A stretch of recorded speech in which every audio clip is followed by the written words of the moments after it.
seorang manusia yang sempurna, seorang manusia yang dicintai langit dan bumi, dan kelak syafaatnya akan sangat kita harapkan di yaumil akhir.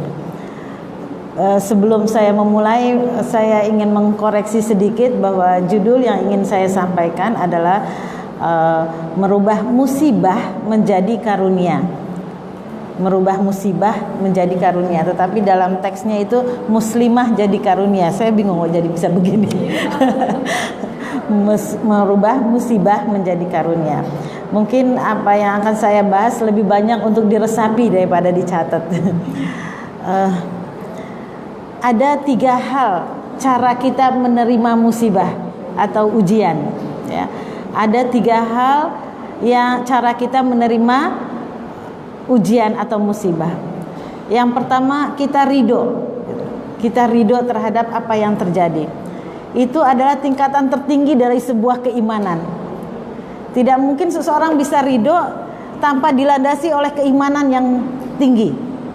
Jadi ridho ini hanya dimiliki oleh orang-orang yang beriman, gitu. Mendapatkan musibah tetapi dia ridho, bahkan hatinya menjadi tenang, menjadi bahagia, itu hanya didapatkan oleh orang-orang yang beriman. Tidak didapatkan oleh orang-orang selain itu. Apakah orang-orang pokoknya selain Islam, gitu. Dia tidak memiliki kata-kata ridho tersebut. Jadi alhamdulillah Allah memberi hadiah buat kita adalah ridho, gitu. Ridho terhadap apa yang terjadi, yang telah dititipkan, yang telah ditetapkan oleh Allah kepada kita. Karena sesungguhnya semua musibah atau ujian sebenarnya kan sudah tertulis di Lauhul Mahfuz, ya. Mau kita tidak akan bergeser sedikit pun, tidak akan bisa kita mengelak sedikit pun, kecuali telah ditetapkan oleh Allah sebelum kita diciptakan. Nah, kalau melihat seperti ini berarti kita ini makhluk alam gaib. Manusia itu hakikatnya alam gaib. Manusia adalah makhluk alam gaib. Kenapa? Apa-apa yang sudah ada, yang sedang ditetapkan kepada manusia itu sudah ditetapkan sebelum kita diciptakan, gitu. Kita ini adalah makhluk alam gaib. Misalnya ketika kita sudah mati, gitu, itu kita masih ada nggak sebenarnya, gitu. Yang mati itu siapa? Hah? Siapa? Jasad kita, ya. Kita tetap masih ada, gitu. Sehingga kita masih sering disebut-sebut mau kemana, mau mendoakan ibu, gitu. Berarti kan kita sebenarnya masih ada kan, tidak hilang, gitu. Kemana kita? Ya tadi kita masuk lagi ke dalam alam gaib, gitu. Jadi manusia itu sebenarnya adalah makhluk alam gaib. Sehingga apapun yang terjadi sudah ditentukan oleh Allah. Kalau kita sudah larinya ke sana, maka apa alasan kita untuk gundah gulana atas apa yang terjadi dalam hidup ini, gitu. Karena apa yang ditetapkan oleh Allah tidak akan bergeser sedikit pun keluar daripada apa yang sudah terjadi. Maka kita diberikan rukun iman, yaitu apa? Percaya pada takdir, qada dan qadar, gitu. Yang tidak percaya itu maka keimanannya masih dipertanyakan. Karena itulah tadi saya katakan bahwa hanya orang-orang yang berimanlah yang mempunyai perasaan ridho, gitu. Perasaan ridho dengan apa yang terjadi. Dan kalau kita sudah memiliki perasaan ridho itu, maka hilang gundah gulana itu. Bahkan liyazdadu imana ma'a imanihim, maka Allah akan menambahkan imannya bertambah lagi, gitu. Kira-kira ibu pernah nggak memiliki musibah kemudian ibu ridho dan kemudian tentram? Saya pernah, Bu. Jadi sesungguhnya hakikatnya saya ini sebenarnya adalah fotografer. Saya itu sebenarnya pada hukum asalnya adalah saya tukang foto. Nah, kalau tukang foto itu kan jasa, ya, seperti dokter, seperti apalagi ya, jasa tukang cukur, itu sama dengan jasa yang mana resiko atau tanggung jawabnya lebih besar daripada modalnya, gitu. Lebih besar daripada modalnya. Jadi pada suatu hari saya ditelepon oleh seseorang, "Bu, jangan lupa ya, Bu, kok belum nyampe sini? Gitu. Apa? Ini ijab sudah hampir selesai. Kan saya sudah order. Masya Allah. Yang namanya manusia selalu adalah orang yang lemah gitu. Walaupun sudah bagaimana tercatat, ada aja lupa itu gitu. Itu cara Allah untuk mengembalikan kita, untuk mengingatnya lagi kepada Allah. Nah, orang yang sudah terpepet pasti yang dia panggil Allah, ya enggak? Apakah dia itu suka sholat atau enggak, pasti yang dipanggil itu Allah. Kita lihat ya video YouTube orang-orang di pesawat, yang pesawat itu terguncang, siapa yang dipanggil? Semua menjerit Allah, Allahu Akbar, Allahu Akbar. Apakah dia tuh tadi sholat atau enggak? Nah, itu menunjukkan bahwa Allah itu memang ada gitu loh. Allah itu betul-betul ada. Coba saat kepepet pasti yang kita panggil Allah. Jadi pada saat itu juga gitu. Ibu, ini ijab sudah hampir selesai, kenapa belum datang juga? Astagfirullahaladzim. Ya Allah, ya Allah. Itu kalau orang tidak punya iman, tidak kembali kepada Allah, pengennya pingsan. Udah gelap aja gitu. Apa yang terjadi? Dia sudah bayar, dia sudah manggil, dia sudah menyelesaikan administrasi, tapi tidak datang. Padahal acara itu seumur hidup sekali gitu. Seumur hidup sekali. Itu kalau tidak connect sama Allah. Nah, tapi apa yang terjadi?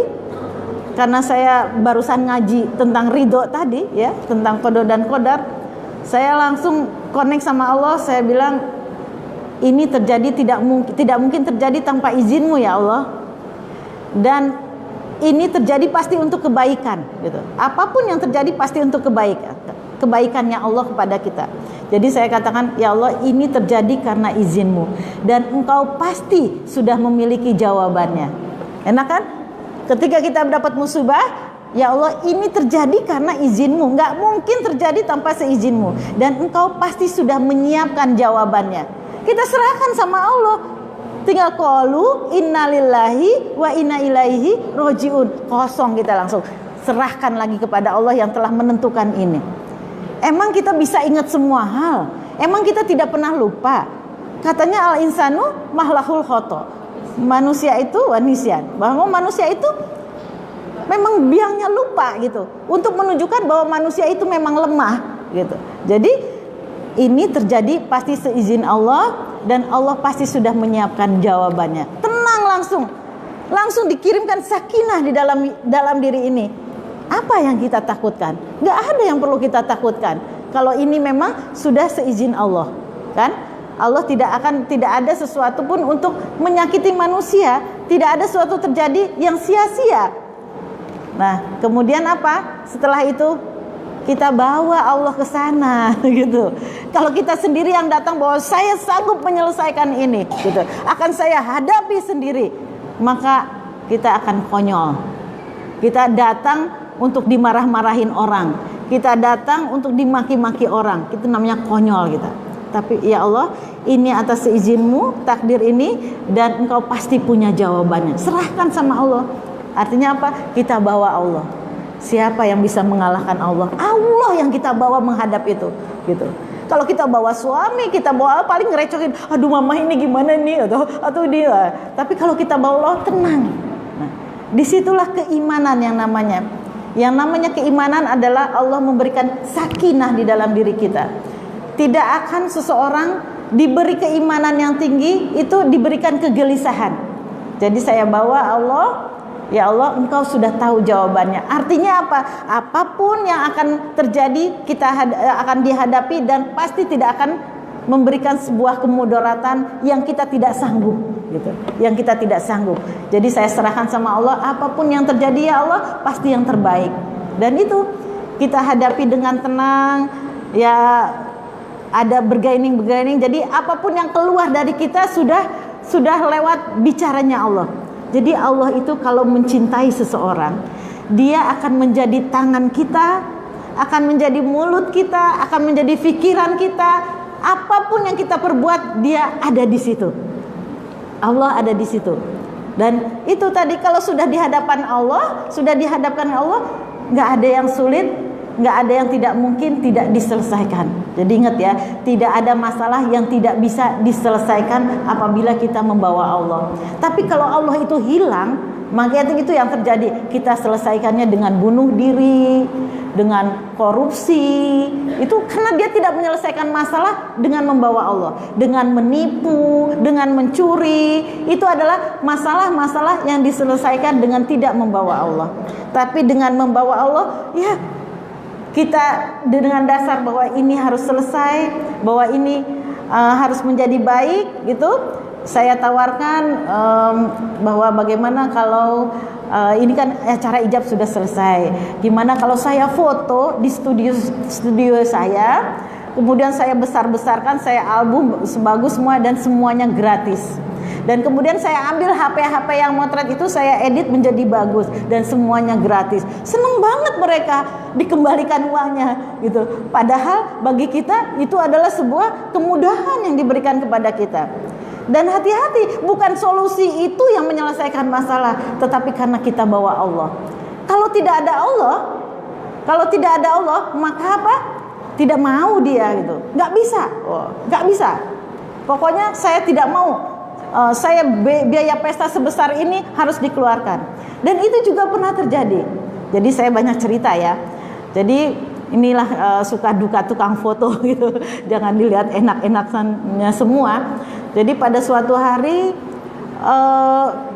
fotonya itu sudah jadi, tetapi filmnya hilang. Zaman dulu pakai film ya. Filmnya itu hilang satu gepok. Kok bisa gitu?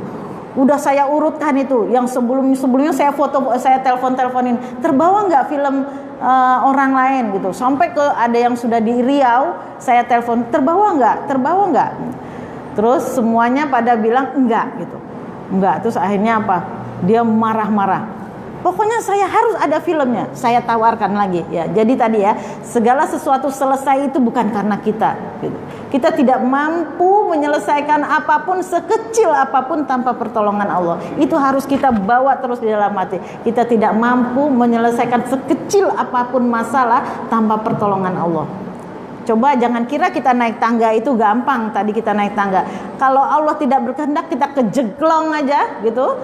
Terus itu kemudian itu bisa panjang urusannya, bisa patah kaki, bisa keseleo, bisa saraf kejepit, itu macam-macam. Makanya ketika kita keluar rumah biasakan berdoa dulu gitu. Bismillahirrahmanirrahim. Allahu la haula wala quwata illa billahil aliyul azim. Tidak ada kekuatan penolong selain Allah. Nah, kemudian tadi orang tadi padahal sudah jadi fotonya. Ya itu, terus saya bilang gimana kalau fotonya ini saya scan gitu, saya jadiin film. Nggak mau, saya mau yang asli. Wah, orang itu marah-marah, orang desa di orang kampung, tetapi dia kayak apa ya, ya hak dia lah gitu, hak dia. Saya pokoknya apa yang dia minta, saya maunya pesta saya diganti gitu. Saya habis berapa pesta minta diganti gitu. Saya bingung, wah tiap hari ya kasih waktu saya gitu. Kasih waktu saya udah banyak bergaining dengan dia, ditolak semuanya. Terus saya bilang kasih waktu saya seminggu gitu. Betul ya, seminggu. Kalau seminggu nggak ada, saya akan bawa pengacara. Saya tidak akan bawa pengacara, tapi saya bawa golok. Masya Allah ya, saya bawa golok. Artinya dia main kekerasan, bukan main secara hukum lagi. Tapi nah itu kan lebih ngeri. Terus seminggu, hari minggu pertama saya telepon sampai di center tuh tempat bolong-bolong mana ada jok kursi saya bolong tuh di center, barangkali masuk situ gitu ya. Saking kita betul-betul dalam seminggu itu nyari. Tapi itu tadi kita ikhtiar betul. Kita memang harus ikhtiar semaksimal mungkin ya. Allah bilang berusahalah, aku mewajibkan kamu berusaha, maka berusahalah. Jadi ikhtiar itu bukan buat ketemu, tapi ikhtiar itu buat ibadah karena Allah memerintahkan untuk ikhtiar. Jadi saya cari terus gitu, tetapi tengah malam saya nangis sama Allah. Betul-betul Allah, aku tidak berdaya, aku betul-betul tidak tahu apa yang tidak Engkau beritahu gitu. Kita tuh tidak tahu apa yang tidak Allah beritahu. Terus malam nangis, besoknya nyari lagi, telepon sana sini, semua dikerahkan untuk nyari, nggak ada juga. Biaya pesta, aku aja saat itu belum mantu, sekarang harus keluar buat sebesar mantu gitu. Terus akhirnya sampai dengan hari ke-7 gitu, nanti malam saya mau ke rumahnya, pagi-pagi itu nggak berhenti tuh sholat tahajud. Dan itu tadi, kalau kita mau pengen sesuatu, apa itu menyelesaikan masalah atau punya keinginan, syaratnya cuma 2, yaitu apa? Bermanis-manis di bumi, meratap ke langit. Itu 2 aja. Bermanis di bumi artinya apa? Sedekah keluarin, berbuat, yang sakit ditengok gitu ya, yang butuh pertolongan ditolong. Itu namanya syarat kita untuk mendapatkan jalan keluar atas segala musibah. Itu 2, bermanis-manis di bumi. Apa yang Allah suka kerjakan gitu. Apa yang Allah suka kerjakan. Jadi pagi-pagi saya melihat-lihat ada yang sakit, apa yang enggak gitu. Terus kemudian paling bagus adalah sedekah ketika sebelum subuh. Jadi kita berangkat ke masjid itu sedekah. Jadi apapun keutamaan yang Allah cintai itu kita kerjakan. Bermanis-manis di bumi. Nah malamnya kita meratap betul-betul ke langit gitu ya. Ya Allah, aku betul-betul tidak berdaya, aku betul-betul tidak mengerti, aku tidak tahu sedikit pun, bahkan yang di samping kita ternyata ada di sebelah kita pun kita tidak bisa tahu kalau tidak Allah kasih tahu gitu. Betapa manusia itu lemah, tidak memiliki ilmu kecuali yang Allah berikan, tidak memiliki harta kecuali yang Allah berikan gitu. Jadi benar-benar kita menghambakan atau betul-betul tidak berdaya gitu. Jadi pada hari ke-7 itu orang dari Pekanbaru coba telepon gitu, Mbak saya kebetulan di Jogja gitu. Dia emang orang Jogja tapi kemudian tinggal di Pekanbaru, dan kemarin sudah saya telepon, saya kebetulan di Jogja, saya mau nyetak foto, ternyata kok ini banyak film yang bukan punya saya ya. Coba bayangin, betul-betul subhanallah, betul-betul ini ya. Saya kok lihat film ini bukan punya saya ya. Alhamdulillah, bawa sini, bawa, saya jemput ke sana, saya lihat benar itu film dia semua gitu ya, film dia semua. Dan benar, saya padahal orang itu tadi udah tawar-menawar sama saya, gimana kalau saya kasih separohnya gitu loh. Bukan seluruh pesta pernikahan, nggak mau. Separohnya plus saya gede-gedein foto yang udah ada, plus ini segala macam, nggak mau. Saya minta 100% pesta pernikahan. Orangnya orang nggak mampu, jadi kayaknya kebetulan nih gitu kan. Mungkin utang dia banyak ketika nikah tadi gitu. Terus akhirnya saya datangi dia malam. Wah, mereka udah siap, ada Pak RT, dia bawa bodyguard-bodyguardnya, dibikin wajah itu tegang. Saya bilang, ini ya filmnya saya. Kaget dia. Kayak nggak mungkin, itu sudah sebulan kita tarik ulur. Kenapa kok tiba-tiba saya datang bawa film? Terus kok bisa dapat Mbak? Ini bukan urusan kamu. Urusan kita adalah mengembalikan film, dan bagaimana caranya ini dapat itu sudah tidak perlu lagi dibahas. Saya bilang, udah saya pamit. Wah, saya sujud syukur. Nah, disitulah keajaiban kalau kita bawa Allah di sana. Pokoknya ingat, tidak ada satupun masalah yang tidak terselesaikan. Ada juga ponakan saya gitu, masalahnya berat, sangat berat gitu, sangat berat. Saya cuma bilang gini, semua pasti ada akhirnya. Semua pasti ada akhirnya. Jadi Allah itu memberikan masalah dan akan terurai selesai ketika Allah menghendaki itu. Itu aja. Kalau kita ternyata belum selesai, memang Allah belum menghendaki itu. Ada apa? Pasti ada sesuatu gitu. Pasti ada sesuatu. Karena tadi sesungguhnya artinya apa? Dari rangkaian cerita tadi ya, dari rangkaian cerita tadi pahamlah kita bahwa tidak ada satupun yang membahayakan di muka bumi ini gitu. Setuju nggak Bu? Tidak ada yang membahayakan di muka bumi ini. Mau kita ditipu orang, mau kita bangkrut, mau kita sakit, mau kita apa lagi ya, pokoknya tidak ada yang membahayakan di muka bumi ini gitu. Cuma satu Bu yang membahayakan di muka bumi ini, apa Bu? Jadi kenapa kita tidak berbahaya di muka bumi ini? Karena apa? Yang terjadi pasti atas kehendak Allah. Satu hal yang paling membahayakan di muka bumi ini hanya dosa-dosa kita sendiri gitu. Karena dosa-dosa itu memang kita yang bikin sendiri gitu. Dan dosa-dosa itu akan memanggil musibah-musibah Dosa kita itu akan memanggil musibah-musibah. Jadi apa? Man asobaka min musibatin ma asobaka min hasanatin fahuwa minallah wa ma asobaka min sayiatin fabinafsi. Sesungguhnya itu surat An-Nisa ayat 75. Jadi sesungguhnya semua kebaikan yang terjadi pada diri kita gitu, itu betul-betul dari Allah.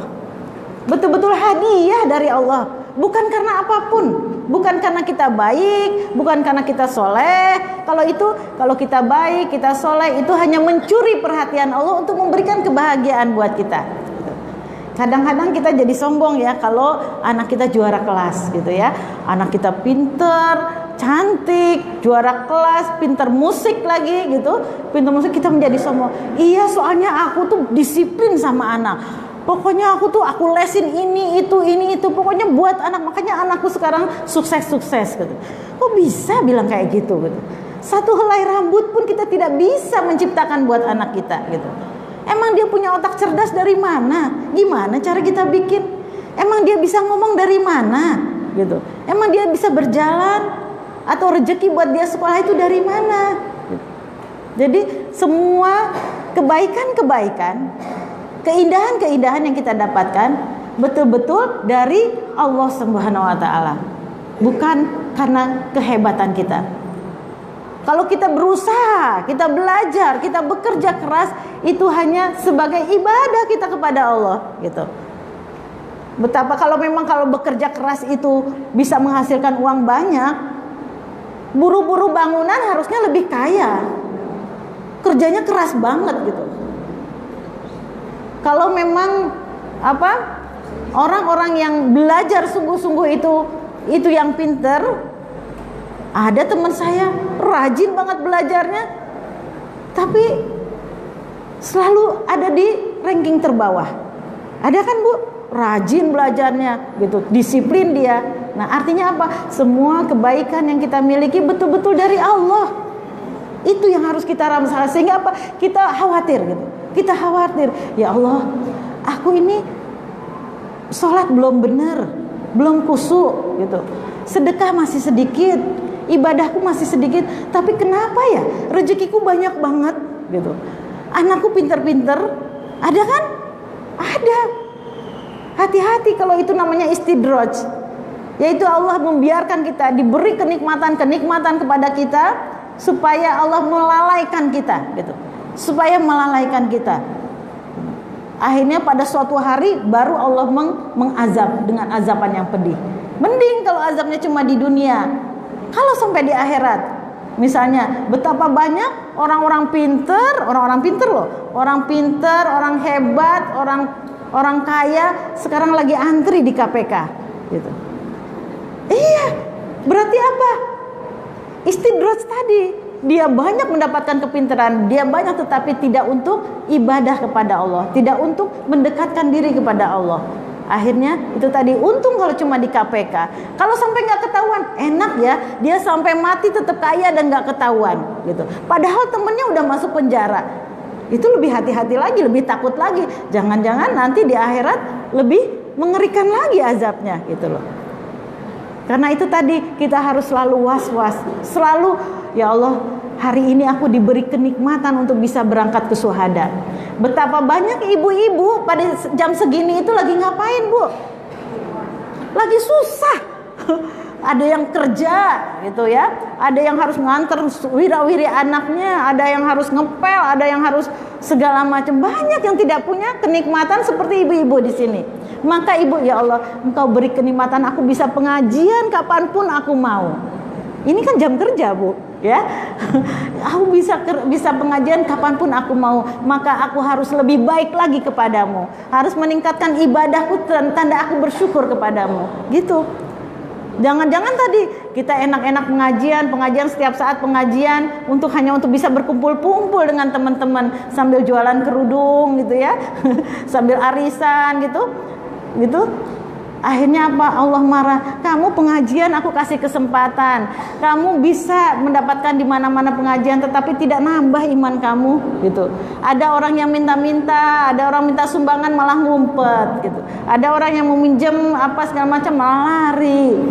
Terus kerjaan nyakitin tetangga. Kalau aku kan ada lu tetanggaku tuh, katanya, sok pinter. Padahal aku nih seminggu aja pengajiannya 5 kali. Akhirnya apa? Marah Allah. Ngeri kalau Allah marah. Makanya saya bilang kan bahwa akhirnya yang kedua apa? Bahwa kalau ada musibah yang menyakitkan, bukan kesenangan, maka itu karena diri kita sendiri tadi. Bahwa sesungguhnya segala musibah itu terjadi dipanggil oleh dosa-dosa kita sendiri. Hati-hati dalam hidup ini. Misalnya sepele aja lah, Bu. Sepele aja, kita naruh, kita di bawah ada sendal-sendal ya. Karena nggak ada tempat lagi, kita taruh sendal kita di atas sendal orang lain. Akhirnya apa? Orang tadi ketika duluan pulang bingung nggak ada sendalnya, gitu. Akhirnya dia pulang aja tanpa sendal. Hati-hati, itu bisa memanggil musibah buat kita, gitu loh. Bisa memanggil musibah buat kita. Itu juga pengalaman saya ketika naik haji, Bu. Waktu naik haji berdesak-desakan di mulut pintu Masjidil Nabawi waktu itu, saya menginjak, itu musim panas sekali, saya nginjak sendal orang. Saya nginjak sendal orang karena saya udah nggak bisa, saya diem aja sehingga orang itu lepas sendalnya gitu. Ya saat itu nggak ada punya pikiran apa-apa, yang namanya berdesak-desakan wajarlah seperti itu. Tidak terpikir oleh saya bahwa ini udaranya sangat panas, kalau sampai nggak pakai sendal melonyoh itu kaki itu. Akhirnya apa? Saya masuk sholat gitu, sendal saya masukin ke tas. Kok bisa loh? Keluar dari masjid, sendal saya di dalam tas cuma 1 gitu. Padahal di dalam tas gitu. Terus loh nggak ada gitu. Akhirnya saya pulang dengan sandal 1 sambil kepanasan. Benar sampai di rumah merah kaki saya sebelah, dan baru saya ingat, ya Allah, berarti orang tadi yang sendalnya saya injek kakinya sekarang seperti apa gitu. Nah, itu jadi artinya benar-benar Allah itu dari kita gitu, atas dosa-dosa kita sendiri. Dan saat itu apa?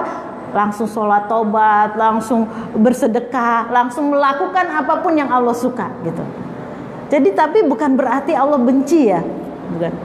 Jadi kadang-kadang Allah memberi teguran buat kita supaya kita kembali kepadanya.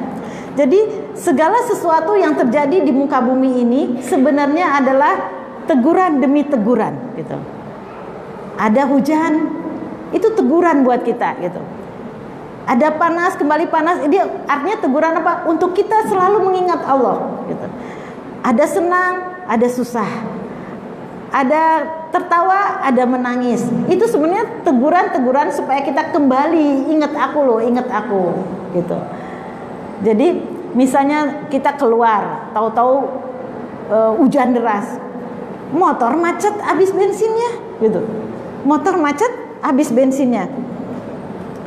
Terus Allah itu untuk apa? Tadi kan tegurannya untuk supaya kembali ingat sama Allah. Liyabluwakum ayyukum ahsanu amala. Saat itulah Allah melihat. Yang macet nggak cuma dia, karena mungkin businya kena air hujan. Jadi macet ada banyak. Kemudian Allah melihat dari langit, siapa yang paling bagus amalannya. Nah, kalau ada orang yang berkeluh kesah, maka nilainya sedikit. Tapi kalau ada orang yang bersyukur, alhamdulillah ya Allah, aku gitu. Tadi merubah musibah menjadi karunia. Ya Allah, alhamdulillah, aku jadi bisa merasakan bagaimana susahnya orang macet gitu. Jadi apa yang terjadi itu liyabluwakum ayyukum ahsanu amala, supaya Allah melihat siapa yang paling baik amalannya. Coba kita keluar, kita di sini tahu-tahu hujan deras. Ya Allah, baru aja jemur, kemarin baru panas, aku jemur baju, sekarang hujan lagi. Kapan bajuku kering? Itu mengeluh. Padahal hujan panas itu siapa yang menciptakan? Siapa yang menghadirkan? Kok bisa-bisanya kita ngeluh kepada orang kepada zat yang kita di tangannya. Yang kita ini hanya menjalankan apa yang Allah inginkan, gitu loh. Nah, itu juga hati-hati supaya kita Allah melihat siapa yang paling bagus amalannya. Apapun tadi, ketika kita terlambat pesawat, ketika kita kekurangan uang, itu semuanya teguran-teguran supaya kembali kepada Allah, karena Allah melihat siapa yang paling baik amalan. Coba kalau senang terus, mungkin kita nggak pernah ingat Allah. Kalau siang terus, nggak mungkin kita nggak pernah ingat Allah. Itu. Nah, jadi Allah menciptakan kesedihan, kesusahan supaya kita kembali kepada Allah. Dan kenikmatan kita adalah ya, kebaikannya Allah kepada kita itu cuma adalah apa? Saat ketika kita mendapatkan sesuatu, kita lebih dekat kepada Allah. Itu aja. Apakah itu musibah? Kadang-kadang musibah itu menjadi lebih baik daripada karunia, gitu. Ketika apa? Ketika hati kita lebih dekat kepada Allah. Dan terbukti kan, orang lebih banyak lulus pada saat mendapatkan musibah. Ketika kita mendapatkan musibah, coba suami kawin lagi, anak-anak nakal, gitu. Yang lain ada tetangga marah-marah. Itu nikmat banget buat sholat itu, Bu. Nikmat banget buat nangis. Seperti pengalaman-pengalaman kemarin, meratap kita dengan langit. Dan itu sebetulnya yang disebut karunia.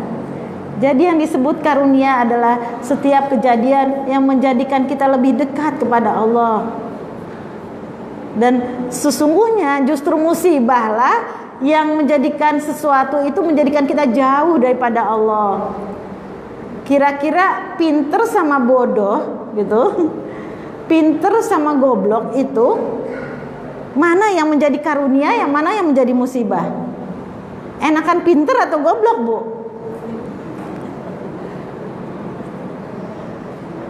Kalau kita bilang pinter, itu yang korupsi, yang menjual-jual tanah, tanah negara ini, yang membagi kapling-kapling, yang bikin rusak negara, itu orang-orang pinter loh, Bu. Gak ada orang goblok. Gak ada orang goblok.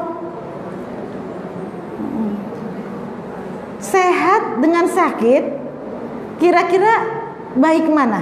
Gitu. Sehat. Padahal untuk bisa korupsi, untuk bisa menyakiti orang, untuk bisa maling, itu harus sehat, Bu. Harus sehat. Gak mungkin orang yang terkapar gitu datang bikin tender palsu, gitu kan, gak mungkin. Nah, baiklah, kita gak usah berdebat itu, nanti kita minta yang gak enak lagi kan. Intinya satu, apapun yang Allah berikan kepada kita akan menjadi karunia bila itu menjadikan kita dekat dengan Allah, gitu. Menjadikan kita dekat dengan Allah. Kita kaya, maka kekayaan itu untuk ibadah, untuk bikin masjid, untuk bikin sedekah, gitu. Terus kita sehat, maka inilah yang kita lakukan. Kita menjadi bisa pengajian, kita bisa membantu orang lain, kita bisa menengok orang sakit, gitu. Sakit pun bisa menjadi karunia, gitu. Sakit pun bisa menjadi karunia. Sampai ada hadis dikatakan gini, kalau hadis qudsi ya, Bu ya. Hadis qudsi itu adalah perkataan Allah yang berbentuk hadis, bukan dalam Al-Qur'an, gitu. Kalau hadis itu kan perkataan Rasulullah, tapi kalau hadis qudsi itu perkataan Allah. Jadi biasanya aku berkata, gitu. Allah berfirman, tetapi di dalam hadis tidak ada dalam Al-Qur'an. Walaupun yang menyampaikan adalah Rasulullah. Jadi ada sebuah hadis qudsi mengatakan begini. Ini dahsyat, Bu. Bilangnya gini. Kalau hambaku tahu betapa banyak karunia yang aku berikan kepada orang sakit, maka dia akan memilih sakit sampai kematian menjemputnya. Gitu. Kalau hambaku tahu betapa banyak karunia yang aku berikan kepada orang sakit, maka dia akan memilih sakit sampai kematian menjemputnya. Kira-kira tahu nggak karunia bagi orang yang sakit? Yang pertama apa, Bu? Digugurkan dosa-dosanya. Rontok semua dosa-dosanya, habis semua. Sampai ketika dia bangun, dia sudah hilang dosa-dosanya. Padahal susah loh, gitu. Kita harus sholat tahajud, harus puasa, harus gelar untuk bisa menghilangkan dosa-dosa. Tetapi dengan sakit rontok semua dosa-dosanya, gitu. Itu kebaikan-kebaikan. Kemudian apalagi kebaikannya? Apalagi kebaikan bagi orang yang sakit? Ini ibu harus tahu supaya ibu bisa menasihati orang sakit. Gitu. Kebaikan yang kedua adalah Allah tidak pernah beranjak dari tempat tidurnya. Gitu. Jadi Allah itu paling dekat sama orang sakit. Dia ngeliatin dengan belas kasihan. Gitu. Sehingga kita kalau manggil-manggil Allah, Allah itu sebenarnya Allah ada. Dan kalau kita nengok orang sakit, sebenarnya yang diijabah itu bukan doa kita, tetapi doa orang sakit. Doa yang ketiga adalah doa orang sakit itu diijabah oleh Allah. Gitu. Jadi kalau kita sakit, ini mulut jangan berhenti. Ya zikir, ya berdoa, ya meminta sesuatu. Ketika ada orang yang nengok, doakan mereka. Gitu. Doakan, ya Allah, semoga yang nengok ini semuanya sehat. Maka kata malaikat, amin. Serupa itu juga denganmu. Gitu. Artinya apa? Doa kita untuk orang lain ternyata lebih makbul untuk diri kita sendiri, gitu. Untuk diri kita sendiri. Karena apa? Ada malaikat yang ikut mengaminkan. Jadi Allah itu tidak pernah beranjak dari tempat tidur orang yang sakit. Sampai-sampai Allah itu marah, gitu. Marah gini. Aku sakit, kata Allah. Aku sakit, tapi hambaku tidak menengokku. Sampai bertanya kepada Rasulullah, ya Rasulullah, bagaimana Allah itu sakit? Gak mungkinlah Allah itu sakit. Terus kata Rasulullah, sesungguhnya Allah mengatakan hambaku sakit. Jadi Allah itu merasa sakit juga ketika hambanya sakit, gitu. Merasakan kesedihan dari hambanya. Jadi Allah berkata, aku sakit tetapi hambaku tidak menengok. Nah ini betapa pentingnya menengok orang sakit, karena Allah marah kepada orang-orang yang tidak mau menengok orang sakit. Saya ini tinggal di Purbayan, Kota Gede. Ini sekalian iklan buat Purbayan, ya. Purbayan, Kota Gede. Ada kira-kira yang dari Kota Gede? Nggak ada ya? Jauhan kali ya? Apalagi ada? Oh, dari Purbayan, Kota Gede. Itu setiap sore, hampir setiap sore, itu udah ada dalam pengumuman. Nanti sore kita pilih ABC gitu. Kemarin sore kita datang ke masjid dalam keadaan hujan deras. Kemarin sore hujan kan? Semuanya pakai payung. Pakai payung. Itu apa? Ngumpul dulu di depan masjid. Ngumpul sebanyak itu. Masya Allah, ibu-ibu pada keluar bawa payung, nunggu. Kita nunggu dulu semua. Terus kemudian ngumpulin uang, terus berangkat. Di mana siapa yang sakit? A, B, C. Istilahnya kalau di Purbayan tidak ada yang luput, tidak ditengok. Kalau orang sakit itu, gitu.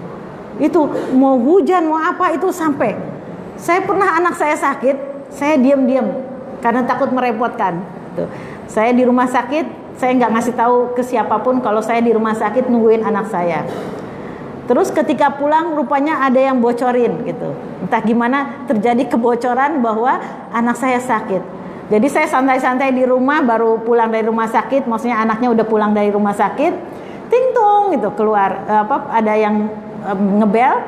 Pas saya buka halaman saya itu nggak kelihatan, orang semua. Astagfirullahaladzim. Jadi orang kalau biasanya kan kalau di rumah sakit gantian mungkin ya, ini karena udah pulang jadi serentak semua. Itu orang semua, Masya Allah, Allahu Akbar gitu. Itu di Purbayan gitu. Itu saya baru lihat di Purbayan seperti itu gitu. Itu mau siapapun. Kadang-kadang kasihan kita kemarin juga ada nengoknya itu di luar. Karena apa? Rumahnya kecil, nggak cukup buat menampung kita. Di luar kita berdoa gitu. Bukan cuma orang sakit. Kalau ada yang meninggal gitu, siapapun itu yang meninggal, itu subuh-subuh habis sholat subuh kita semua mendatangi orang yang meninggal itu, mau sholat jenazah. Mau sholat jenazah itu antri. Coba. Indah banget nggak? Antri kita gitu, gantian. Apalagi kalau rumahnya kecil, gantian. Itu dengan sabar antri. Sampai saya tuh pernah motret, ditanya sama teman saya, ini antri apa sih gitu? Ini antri mau sholat jenazah. Gitu. Karena tadi mengerti, paham betapa Allah menyuruh kita menengok orang sakit. Allah marah, Allah sedih kalau sampai ada hamba yang sakit tidak ditengok. Sampai dia mengkiaskan pada dirinya, aku sakit tapi hambaku tidak mau menengokku. Artinya apa? Ada seseorang yang sakit tetapi tidak kita tengok gitu.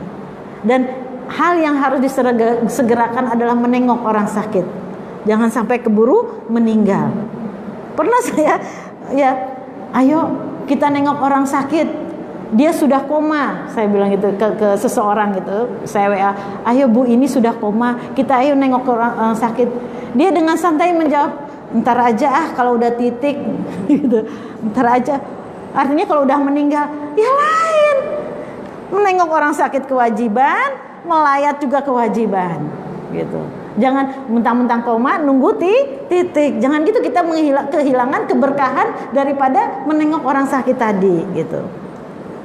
Dan kalau kita nengok sakit itu apa, Bu? Ada 70.000 malaikat yang mengikuti kita. Indah, Bu. Islam itu agama yang indah, menakjubkan. Ada 70.000 malaikat yang menemani kita dan mengaminkan semua doa-doa kita. Maka ketika kita mulai berjalan, berniat menengok orang sakit, mintalah apapun. Kesempatan kita mintalah apapun. Jangan ngobrol gitu, jangan ngobrol sama teman kita. Justru kita, ya Allah, tolonglah anak saya sedang ujian. Beri kemudahan baginya ya Allah. Beri dia jawaban apa yang dia tidak tahu. Berdoa tuh boleh apa aja loh. Boleh apa aja. Saya waktu itu, anak saya kan yang pertama sekolah di Mesir. Sekolah di Mesir, dia telepon galau. Mama, aku besok ujian, susah sekali mah, susah banget. Tolong mah doain mah, aku tuh galau, aku tuh sedih, aku nggak lulus. Kalau nggak lulus aku ngulangnya lagi, aku nggak mau mah, ini susah banget lulusnya. Saya jawabnya gini, Nak, kewajiban kamu adalah berusaha, bukan buat lulus. Lulus itu adalah haknya Allah. Lulus atau tidak haknya, kewajiban kamu berusaha dan berdoa, maka lakukan dengan sebaik-baiknya. Ketika kamu sudah belajar, kemudian malamnya titipkan ilmu kamu kepada Allah.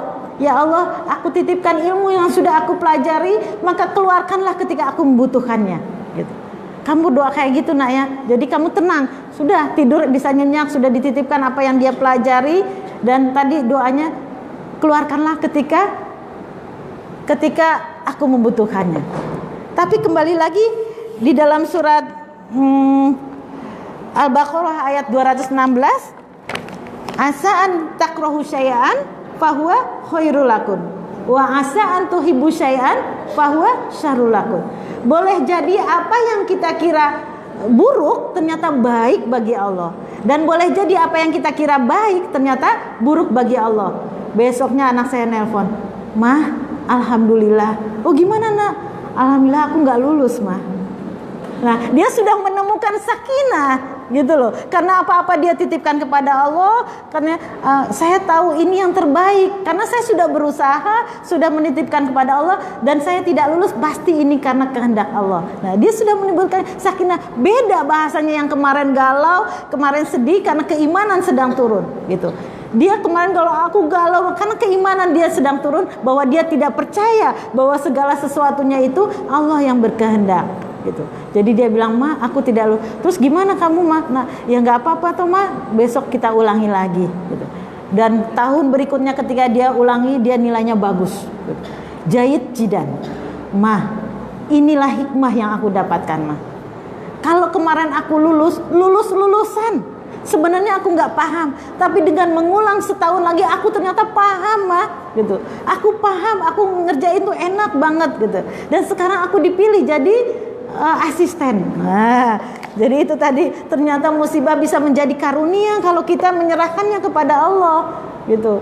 Diturunkan sakinah. Nggak ada kesedihan dia yang kemarin dia galau, dia ketakutan, dia menelpon tuh dengan enak, alhamdulillah, dengan kata-kata alhamdulillah pertamanya. Alhamdulillah, Ma, aku nggak lulus gitu. Kalau kita sudah sanggup mengucapkan alhamdulillah ketika mendapatkan musibah, itu keimanan yang paling baik. Itu keimanan tertinggi. Suami kawin lagi, alhamdulillah. Iya, itu keimanan yang terbaik. Artinya apa? Ya Allah, ini darimu, gitu loh. Ini kehendakmu. Emang aku bisa mengurung suami supaya ada di tempat kita sendiri, gitu? Gak bisa. Ini darimu, ini kehendakmu, pasti ada kebaikan di dalamnya. Ketika sakit, alhamdulillah. Saya juga pernah, Bu. Saya pernah 14 tahun saya ngurusin seseorang. Dia ikut saya karena kemiskinan yang luar biasa di dalam rumahnya, bahkan untuk membayar ongkos anaknya sekolah gitu, itu dia nggak sanggup. Akhirnya udah ikut saya. Padahal dia nggak punya keterampilan apapun, nggak punya kebiasaan apapun. 14 tahun dia ikut saya. Saat itu saya bilang, ya Allah, saya lagi banyak rezeki. Mungkin ini ada rezeki dia di sini, gitu. Akhirnya 14 tahun dengan segala suka dan dukanya, karena memang dia nggak punya kemampuan apapun ya, bahkan perangainya juga nggak bagus gitu. Akhirnya setelah 14 tahun saya suruh pulang. Karena apa? Anaknya udah sukses. Bayangkan 14 tahun anaknya bisa sukses, dia sudah haji, anaknya juga ada yang lulus pondok gitu. Saya merasa ini sudahlah cukup gitu. Saya kembalikan kepada keluarganya. Tapi apa yang terjadi, Bu? Kebetulan dia lagi pulang sehingga saya cuma WA, nggak usah balik lagi sini lah ya. Sudah ini ke anaknya saya kembalikan kepada keluarga. Kasihan dia sebagai laki-laki nggak berkumpul dengan keluarga gitu. Jadi saya merasa dia waktunya sudah tua seperti ini, ya kumpullah dengan keluarganya. Kalau sakit ada yang ngurusin gitu. Udah. Terus taunya apa, Bu? Bertubi-tubi saya dapat SMS yang menyakitkan. Dasar ustazah sinting sampai kayak gitu. Banyak sekali. Terus kemudian dia juga nelpon sana sini untuk memburuk-burukan saya. Dan itu tadi saya ketemu. Saya langsung alhamdulillah saya bilang. Alhamdulillah saya punya ladang untuk bisa bersabar. Ya kan? Alhamdulillah saya punya ladang untuk bisa bersabar. Sabar itu tidak diberikan kepada orang yang tidak dapat ujian, Bu. Kita setiap hari, ya Allah berilah saya kesabaran. Tapi mau ujian Enggak bisa. Nggak ada kita orang dikasih sabar tapi tidak mau ujiannya, nggak ada. Saya bersabar karena anak saya pinter, nggak ada. Saya bersabar karena suami saya baik banget, soleh banget, kaya lagi, ganteng lagi, kayak Salahuddin Uno. Nggak ada. Sabar itu tadi ketika suami kawin lagi, anak-anak bandel, itu sabar. Jadi ya Allah, alhamdulillah saya diberi kesempatan, saya diberi ladang untuk bisa bersabar. Pahala sabar itu ngeri loh, Bu. Sabar itu dikatakan tidak ada satupun timbangan Allah yang bisa menimbangnya, gitu. Allah ini punya timbangan, tidak bisa. Gak usah ditimbang itu pahala sabar, jangan ditimbang. Aku sendiri yang akan memberikan pahalanya, gitu. Sehingga kita pernah dengarkan innallaha ma'as sabirin. Maka ketika nanti di akhirat, pada saat orang kacau balau, ya, yauma tafiru min yauma tafiru min. Ayo tadi yang ngaji mana? Ya, dimana pada saat itu sudah tidak diperdulikan orang-orang, ibu tidak memperdulikan anaknya, bapak tidak memperdulikan, semua masing-masing mengurus dirinya sendiri karena sangat kacau balau. Bagaimana nggak kacau? Matahari turun ke bumi, ya kan? Terus air laut tumpah, mending tumpahnya kayak tsunami, Bu. Tumpahnya itu berubah menjadi lahar. Panas sekali. Jadi semua kacau balau. Pada saat itu ada cahaya. Ada cahaya di belakangnya orang-orang yang sabar, di depannya Allah. Gitu. Jadi disitulah yang disebut Allah beserta orang-orang sabar. Allah datang beserta orang-orang sabar. Kalau sudah ada Allah di situ, bagaimana mungkin ada kekacauan gitu? Nggak merasakan dia kehausan, nggak merasakan dia penderitaan, nggak merasakan dahsyatnya padang mahsyar. Dia dibimbing oleh cahaya yang di depannya Allah. Itulah pahala sabar gitu. Maka tadi kemampuan kita mengucapkan alhamdulillah adalah keimanan yang paling tertinggi ketika mendapatkan musibah. Karena apa tadi? Dia mengetahui, dia bersyukur kepada Allah, memiliki ladang pahala sabar gitu. Ada satu lagi pahala yang besar, Bu. Ketika kita tadi dimaki-maki, ketika keadaan menjadi seperti tadi, apa? Selain sabar apa yang diberikan Allah kepada kita? Sehingga kita wajib mengucapkan alhamdulillah. Ada karunia besar yang tidak ada timbangannya lagi. Yaitu apa? Memaafkan. Dua karunia Allah diberikan kepada orang yang sabar, yang mendapatkan musibah, disakiti orang. Jadi ketika kita disakiti, kita harus mengucapkan alhamdulillah. Kemudian kita bayangkan Kita bayangkan ada dua makhluk yang ganteng rupawan datang mengetuk pintu rumah kita. Dia membawa karunia yang paling banyak. Dia membawa apapun yang kita inginkan. Dia membawa surga bahkan. Ada dua makhluk yang rupawan, yang ganteng mengetuk rumah kita. Dia membawa surga gitu. Siapa dia? Tadi sabar dan memaafkan gitu. Yang hanya diberikan pada orang yang mendapatkan musibah disakiti orang gitu. Pernah nggak sakit hati, Bu? Bisa sakit hati sama suami, bisa sama anak, bisa sama teman. Itu bayangkan dua makhluk rupawan jangan sampai ditolak gitu. Sabar, kamu bisa nggak? Itu nggak perlu dikata-kata kayak gitu. Itu menolak tadi, menolak karunia yang besar yang diberikan kepada kita yang tidak diberikan kepada setiap orang. Gitu, tidak diberikan kepada setiap orang. Sabar dan memaafkan. Gitu. Sambut dia dengan baik. Gitu. Alhamdulillah. Makanya coba ketika kita mendapat ujian yang tidak menyenangkan tadi, ucapkan alhamdulillah, alhamdulillah, alhamdulillah sampai kita tidak mampu mengucapkannya lagi, sampai kita ketiduran gitu, sampai kita berhenti kecapean gitu. Pasti kita akan diberikan tadi walazi anzala sakinah di dalam diri kita. Jangan ditolak. Kalau kita hidup senang-senang aja, Bu, ya, semua teman baik, disanjung-sanjung, suami baik, anak-anak baik, gitu. Uang banyak, semua hormat. Kira-kira akan dapat nggak dua pahala yang besar tadi? Yang hanya Allah bisa memberikan pahalanya. Saya sabar kok, suami saya baik. Nggak ada, gitu, nggak ada. Tetapi ketika suami kawin lagi, kira-kira dapat nggak dua pahala itu? Dapat, Bu. Bukan minta loh, bukan minta, tapi kalau sampai terjadi gitu, kita sudah punya penangkalnya. Alhamdulillah, alhamdulillah, alhamdulillah. Terus ucapkan alhamdulillah, maka sedikit demi sedikit rasa sakit hati, rasa perih, rasa gundah gulana itu akan hilang gitu. Berganti dengan apa? Dengan sakinah, bahagia. Karena apa? Saya mendapatkan pahala sabar dan memaafkan gitu. Terbayang nggak tuh? Gitu. Imam Husain, anak siapa? Imam Husain ini anak daripada Fatimah, Ali, cucu daripada baginda Rasulullah SAW.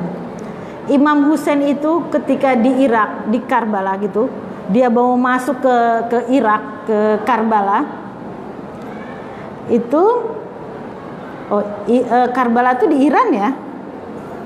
Iran ya? Itu kan Syiah. tapi Imam Husain itu bukan saya katakan Syiah ya. Imam Husain itu benar.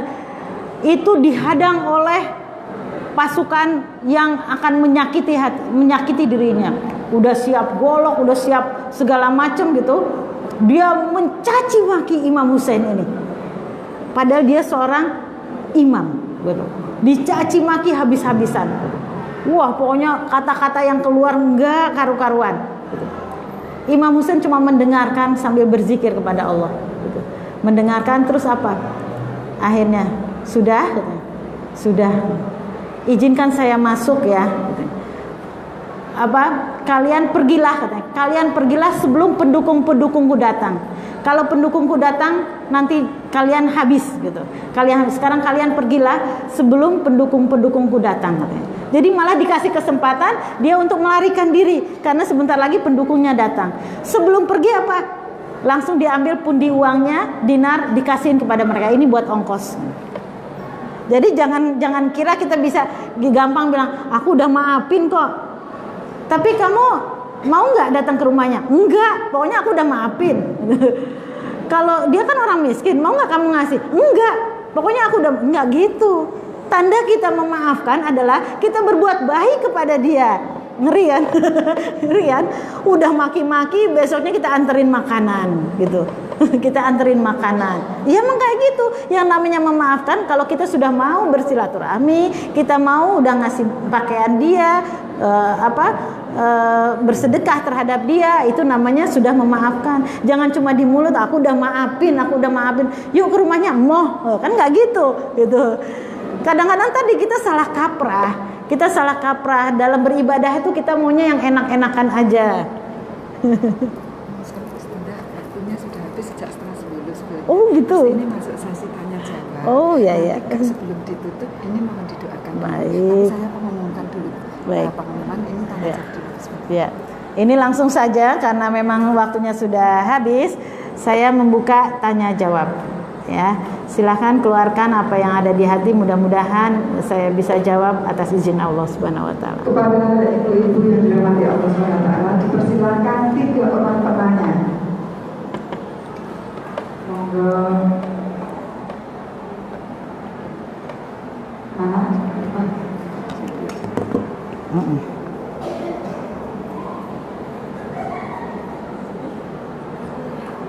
Assalamualaikum warahmatullahi wabarakatuh. Waalaikumsalam warahmatullahi wabarakatuh.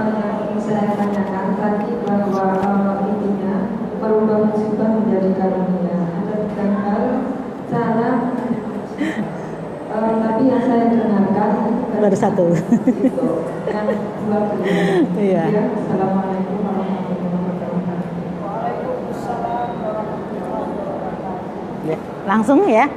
Baik, terima kasih sekali Ibu ya, berarti Ibu memperhatikan. Jadi yang pertama tadi ya, ridho terhadap apa yang terjadi ini adalah keimanan yang tertinggi. Dia merasakan ketenangan justru ketika mendapatkan musibah tadi ya. Dia tahu hikmah di balik situ. Jadi dia bisa menemukan hikmah-hikmahnya. Yang kedua adalah ikhlas. Jadi beda ridho dengan ikhlas. Kalau ikhlas adalah ya sudah, saya terimalah gitu ya. Bukan apapun yang terjadi saya mau. Itu kalau ridho itu belum terjadi aja sudah ridho gitu. Selalu bersambung dengan Allah bahwa paham dia apa yang terjadi adalah kehendak Allah. Kalau ikhlas adalah sudah terjadi gitu, sudah terjadi dan kemudian membentuk dalam dirinya untuk menerima musibah tersebut dengan ikhlas. Saya sudah ikhlas, sudah saya ikhlaskan gitu ya. Jadi bukan dia tidak mungkin dia tidak menemukan hikmah, menemukan atau tidak hikmah, dia ikhlas terhadap apa yang terjadi dalam dirinya gitu. Kemudian yang terakhir yang paling tidak boleh, nauzubillahi minzalik, adalah marah terhadap ketentuan Allah gitu. Ya, ini yang tidak boleh terjadi. Karena sesungguhnya di dalam sebuah hadis, kalau Allah mencintai seseorang, maka akan Allah beri ujian. Ya, hadisnya gitu. Kalau Allah mencintai seseorang, Allah akan memberi ujian. Barang siapa dia menerima ikhlas dengan apa yang terjadi, maka Allah mencintai, menambahkan karunia-Nya kepada orang tersebut. Tetapi apabila marah, ya, keluh kesah, keluh kesah, maka Allah juga marah. Maka sebenarnya nggak ada pilihan lain ketika kita mendapatkan musibah kecuali ridho dan ikhlas. Kalau kita tidak menerima, ketika kita dicuri uangnya sama orang atau ditipu sama orang ya, terus kita marah, Allah malah jadi marah gitu.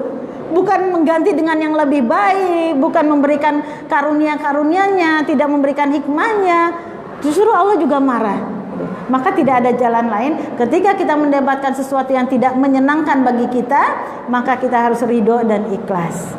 Karena kalau kita marah, justru Allah jadi marah. Tetapi kalau kita ridho dan ikhlas, Allah akan menambah terus kebaikan-kebaikan di dalamnya. Gitu.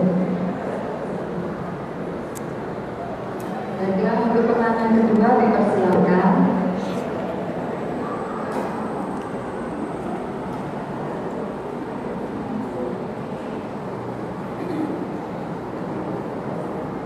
Assalamualaikum warahmatullahi wabarakatuh. Waalaikumsalam warahmatullahi Mohon untuk saya sudah memaafkan, tapi tidak bisa melupakan apa yang dia lakukan kepada kita.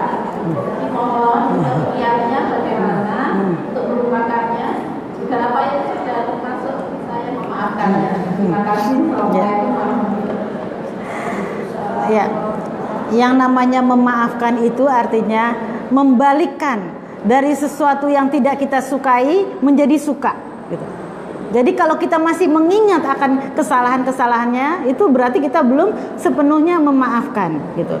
Caranya gimana untuk bisa kita melupakan gitu? Untuk kita bisa melupakan tadi, kadang-kadang manusia itu ya, misalnya diketusuk ujung jari kita ya, kelingking ketusuk jarum misalnya ya, itu pasti kita pikirin terus yang sakit ini gitu. Kita pikirin, ya Allah ini sakit. Sampai kalau sekarang di selfie, ini sampai kena bisul di foto. Ini bisul saya sakit, tangannya terus aja kita pikirkan yang sakit jari kelingking kita. Kita lupa ada 4 yang sehat gitu. Kita melupakan kesehatan, kebaikan yang ada di lebih banyak daripada yang sakit tadi. Jadi ketika kita disakiti orang, maka ingatlah semua kebaikan-kebaikan dia. Jangan kita ingat kejahatannya tadi. Kembalikan aja, ya Allah, aku pun pernah jahat. Kalau dia menyakiti aku, pasti tadi rumusnya adalah semua yang buruk menimpa kita adalah dipanggil oleh dosa-dosa kita sendiri. Jadi barangkali ketika dia menyakiti kita adalah mungkin kita pernah menyakiti orang lain. Allah menghapus dosa kita menyakiti orang lain lewat cara orang lain menyakiti kita. Indah kan? Gitu. Ternyata pasti kita mungkin juga pernah menyakiti orang lain yang tidak sengaja. Apa pembantu kita, apa yang kita ingat, pasti barangkali ada yang pernah tersakiti oleh kita. Cara Allah menghapuskan dosa-dosa kita itu dengan mengirimkan orang menyakiti kita. Sehingga tadi alhamdulillah ya Allah, alhamdulillah, kirim dia makanan. Kirim dia apa? Sesuatu yang dia sukai. Barang kita yang kita sukai kasih kepada dia. Karena sesungguhnya pemberian yang pahalanya besar adalah ya, kita ngasih kepada orang yang ngasih atau ngasih kepada orang yang tidak ngasih. Pahala yang besar itu. Nah, kalau ngasih, kemarin dia ngasih kerudung, sekarang saya ngasih lagi kerudung, itu namanya baleke, ya kan? Pahalanya dikit, ada pahala tapi sedikit. Tetapi dia nggak pernah ngasih, dia pelit banget. Di kampung ini dia paling pelit, tapi saya kirim terus makanan. Nah itu yang bernilai pahala besar, gitu. Kita senyum terhadap orang yang senyum, pahalanya mana yang lebih besar dengan senyum terhadap orang yang manyun. Melihat kita manyun aja gitu ya, tapi kita senyum, permisi ya gitu. Tapi kepada orang yang senyum dengan senyum ya sama aja itu mah gitu ya, dia senyum aku senyum, tapi terhadap orang yang manyun pahalanya besar. Jadi itu ya, kita akan bisa melupakan dia kalau kita ingat bahwa kita juga mungkin pernah menyakiti orang. Lewat cara ini Allah memaafkan dosa kita dengan cara memaafkan orang yang menyakiti kita, dan kita melihat kebaikan dia gitu ya. Selanjutnya yang terakhir kepada yang membawa pertanyaan yang ketiga dipersilakan.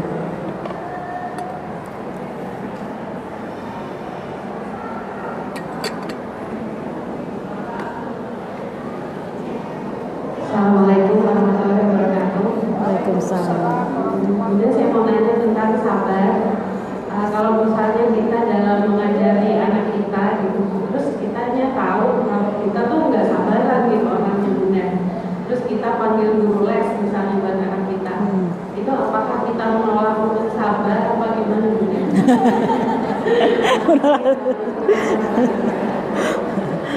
Iya. Kita ini kan dikasih kelemahan-kelemahan sama Allah. Supaya apa? Supaya berbagi gitu. Kalau kita bisa jahit, semua orang bisa menjahit, kasihan tukang jahit ya.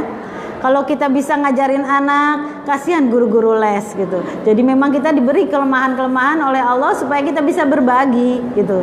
Nah tadi kita nggak sabar supaya kita jangan marah sama anak, supaya apa? Kita cari jalannya gitu loh. Ini anak harus diajarin, tapi saya tidak sanggup karena memang kita tidak diberi kesempurnaan itu. Kesabaran kita adalah membayar guru les. Kesabaran kita adalah membayar guru les, gitu ya. Jadi nggak masalah, tapi saya ingatkan kepada ibu-ibu semua, jangan lepaskan anak kita belajar membaca huruf hijaiyah atau membaca Iqra, ya, membaca Al-Quran kepada orang lain, gitu. Karena itu ladang pahala amal jariah buat kita. Jangan kasihin ke orang. Bayangkan semua ahli fikih, ahli hadis, ahli ulama-ulama, dia tidak akan lepas daripada huruf hijaiyah tadi, ya kan? Nah, maka setiap kali orang baca Quran, setiap dia mempelajari fikih, Pahala orang yang mengajarkan huruf hijaiyah itu akan terus mengalir. Jadi jangan lepas kepada orang lain.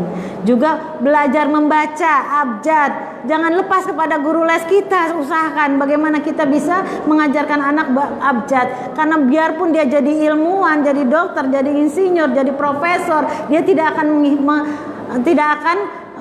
lari daripada huruf abjad tadi, dan pahalanya itu kita ambil. Juga kita bisa menghitung angka 1 sampai 10, ajarkan oleh kita. Setidak-tidak sabarnya kita ajarkan anak itu menghitung 1 sampai 10, karena akan dia bawa sampai dia mati nanti. Gitu ya. Ya. Demikian tadi mudah-mudahan dari Allah saudara sudah tanya jawab dan jawaban sudah disampaikan saja, serta takziah yang semoga harapan kami memberikan